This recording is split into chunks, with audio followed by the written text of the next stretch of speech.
세계 자동차 시장을 지배하는 절대 강자 도요타. 그들이 한순간에 무력해진 날이 있었습니다.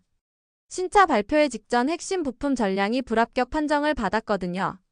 그런데 더 충격적인 건 이거였어요. 한국 기업이 완벽한 대안을 가지고 있으면서도 단호하게 거절했다는 겁니다. 우린 당신들과 다시 계약하지 않겠습니다. 세계 1위 기업이 한국 중소기업 앞에서 문전박대당한 이유는 무엇일까요? 그리고 그들이 결국 무릎을 꿇을 수밖에 없었던 충격적인 진실은 과연 무엇이었을까요? 작지만 강한 나라 대한민국. 당신의 구독은 우리의 진짜 이야기를 세상에 알리는 힘이 됩니다. 시작 전 구독, 좋아요, 알림 설정 부탁드립니다. 이야기는 도요타의 한 회의실에서 시작됩니다. 기술부장 나카무라는 은퇴를 불과 몇 개월 앞둔 베테랑 엔지니어였어요. 30년간 도요타의 기술력을 책임져온 그였죠. 그런 그 앞에 놓인 보고서는 절망적이었습니다. 신차 발표를 코앞에 둔 상황에서 핵심 전력 제어 모듈이 전량 불합격 판정을 받은 거예요. 중국산 부품들이 모두 불량입니다. 품질 기준을 전혀 충족하지 못해요. 담당자의 목소리가 떨렸습니다. 나카무라의 얼굴이 굳어졌어요. 하지만 더 놀라운 소식이 기다리고 있었죠. 그런데 한국산 부품은 모든 테스트를 완벽하게 통과했습니다. 품질이 우리 기준을 훨씬 뛰어넘어요. 나카무라는 안도의 한숨을 쉬려던 찰나 또 다른 충격적인 소식을 듣게 됩니다. 문제는 그 한국 기업이 저희와의 재계약을 거부했다는 겁니다. 회의실이 순식간에 얼어붙었어요. 세계 1위 자동차 회사와 계약하는 걸 마다한다고요? 나카무라는 믿을 수 없다는 표정으로 물었습니다. 이유가 뭔가? 그들이 한 말이. 담당자가 말을 머뭇거리더니 이어 말했어요. 우린 당신들과 다시 계약하지 않겠습니다. 라고 했습니다. 나카무라는 즉시 상황 파악에 나섰어요. 한국 기업이 왜 이런 결정을 내렸는지 알아야 했거든요. 조사 결과는 더욱 충격적이었습니다. 한국 기업 측에서 발견한 것은 중국을 통한 도요타 내부 해킹 시도의 흔적이었어요. 누군가 도요타의 기술 정보에 무단으로 접근하려 했던 거죠. 세계 1위 기업이 보안을 이렇게 허술하게 관리한다고요?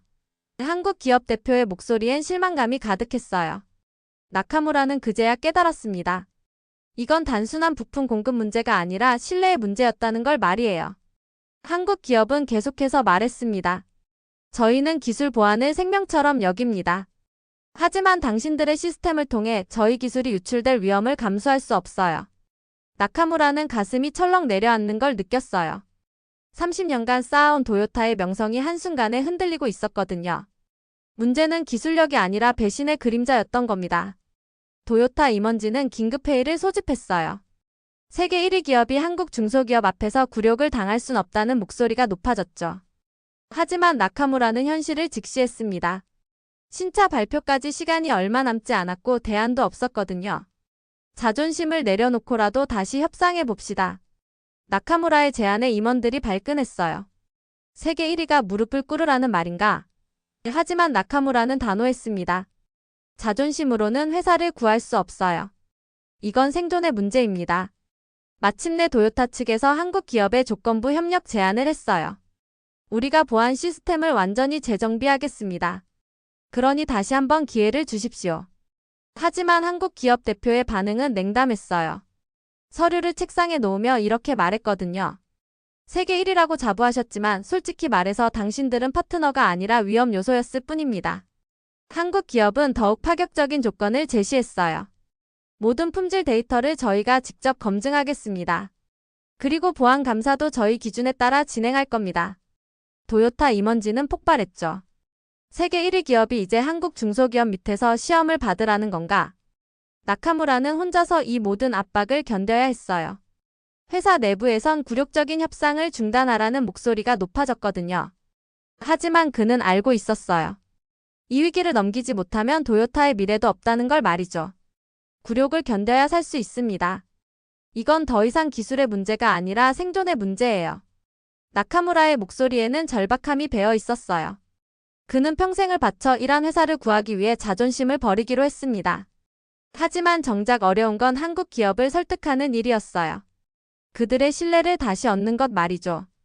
드디어 도요타 대표단이 한국의 생산 현장을 방문하는 날이 왔어요. 나카무라를 비롯한 임원진들은 긴장한 채로 한국 공장 문을 들어섰습니다. 그곳에서 그들이 본 것은 상상을 뛰어넘는 정밀함이었어요. 젊은 한국 엔지니어가 부품을 들고 설명하기 시작했어요. 이 부품 하나를 완성하기까지 2년 3개월이 걸렸습니다. 8,000번의 실험을 거쳤죠. 나카무라는 숨을 멈췄어요. 8,000번이라고요? 저희에게 기술은 단순한 수치가 아닙니다. 철학입니다. 그 순간 나카무라는 깨달았어요. 도요타를 멈춰 세운 건 기술력의 차이가 아니었다는 걸 말이죠. 바로 철학의 차이였던 거예요. 한국 기업은 하나의 부품에도 혼을 담고 있었어요. 완벽을 추구하는 장인 정신이 느껴졌거든요. 나카무라는 자신도 모르게 고개를 숙였습니다. 30년간 쌓아온 자만심이 한순간에 무너지는 느낌이었어요. 한국 생산팀장이 더욱 날카로운 말을 꺼냈어요. 이제는 당신들이 검증받을 차례입니다. 신뢰라는 건 돈을 주고 사는 게 아니라 하루하루 쌓아가는 거거든요. 이 말에 나카무라는 가슴이 뜨거워지는 걸 느꼈어요. 부끄러우면서도 감동적이었거든요. 저희는 파트너십을 원합니다. 하지만 진짜 파트너십 말이에요. 일방적인 갑을 관계가 아니라 서로를 존중하는 관계 말입니다.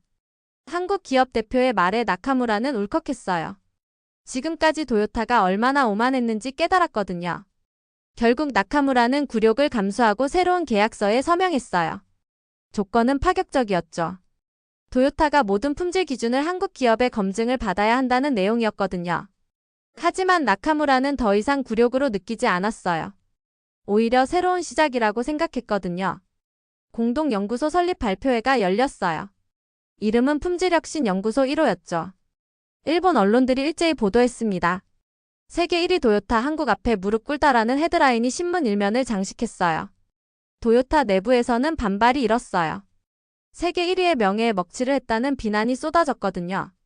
하지만 나카무라는 흔들리지 않았습니다. 기자회견에서 그는 당당하게 선언했어요. 우리는 따라간 게 아니라 배운 겁니다. 이것이야말로 진정한 성장이라고 생각해요. 한국 기업과의 협력이 시작되면서 도요타의 품질 관리 시스템이 혁신적으로 바뀌었어요. 더 엄격해졌지만 동시에 더 정교해졌거든요. 무엇보다 파트너에 대한 존중의 마음이 생겼어요. 나카무라는 이제야 진정한 글로벌 기업이 무엇인지 알 것 같았어요. 몇 년 후 은퇴를 앞둔 나카무라는 회고록을 쓰기 시작했어요. 나는 30년간 기술만 쫓았다. 더 빠르고 더 효율적인 것만 추구했지. 그런데 단 하루 만에 깨달았다. 기술은 돈으로 살 수 있지만 신뢰는 한순간에 무너진다는 것을. 그의 사무실 벽에는 액자 하나가 걸려 있었어요. 신뢰는 무너질 땐 굴욕을 남기고 쌓일 땐 역사를 만든다는 글귀였죠. 한국 기업 대표가 마지막 만남에서 선물해준 것이었어요. 나카무라는 후배들에게 늘 이렇게 말했어요. 세계 1위라는 건 끝이 아니라 시작이야. 진짜 경쟁력은 겸손함에서 나오거든. 그는 한국 기업과의 만남을 통해 평생 잊지 못할 교훈을 얻었어요.